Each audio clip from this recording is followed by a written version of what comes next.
మీ అందరికీ కూడా ఒకటి చాలామంది అప్పుడప్పుడు నేను చూస్తూ ఉంటాను, ఏదో దేశాన్ని మొత్తం మనమే మోసినట్టు బిహేవ్ చేస్తూ ఉంటారు. ఈరోజు సింప్లిఫికేషన్స్ వచ్చేసాయి. మనం హార్డ్ వర్క్ కాదు కావాల్సిన స్మార్ట్ వర్క్. నేను రిపీట్గా చెప్తాను, ఎవ్రీథింగ్ ఎన్ని ఫైల్స్ వస్తాయి ఒక ఆఫీసర్కి వస్తే ఒక 4-5 వస్తాయి, అంతేనా? మీకు 6 వస్తున్నట్టు 5-6 చూద్దాం. కొన్ని డిపార్ట్మెంట్ని బట్టి ఇంకోటి కూడా ఉంది మీకు వెరీ ఇంట్రెస్టింగ్. ఫైల్స్ కావాలని క్రియేట్ కూడా చేస్తున్నారు. This is another biggest challenge.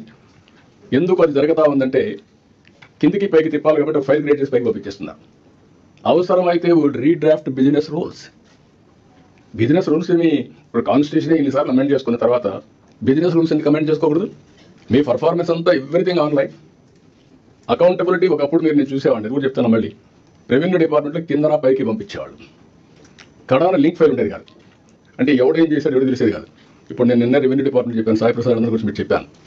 రాబోయే రోజుల్లో everything will be in link file, blockchain. ఇంకా ట్యాంపర్ చేయడానికి అవకాశం లేదు. వన్స్ అది వస్తే రెవెన్యూ రికార్డ్స్ ఆర్ సేఫ్. ఇంకొక పక్కన ఇంకో మాట చెప్పి, ఎందుకు మన ఆఫీస్కి రావాలి? రిజిస్ట్రేషన్ అయింది, కొరియర్ సర్వీస్లో పంపించేయండి రిజిస్ట్రేషన్ డేట్స్. పట్టాదారు పాస్ పుస్తకాలు ఉన్నాయి, పట్టాదారు పాస్ పుస్తకం మీ దగ్గర ఎందుకు రావాలి? ప్రింట్ చేసి చెన్నైలో ప్రింట్ చేస్తున్నారు కొత్త పుస్తకాలని. ఆ సెక్యూరిటీ ఫీచర్స్ పెట్టి, ఆ సెక్యూరిటీ ఫీచర్స్ అడ్రస్ అతనికి ఇచ్చి అతనే పంపిస్తాను నేను కొరియర్ సర్వీస్లో.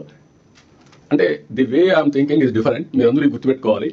అప్పుడు మీకు హ్యూమన్ టచ్ తగ్గితే వాళ్ళు కూడా హ్యాపీగా ఫీల్ అవుతారు. పబ్లిక్ మనం సర్వీస్ చేస్తున్నాం తప్ప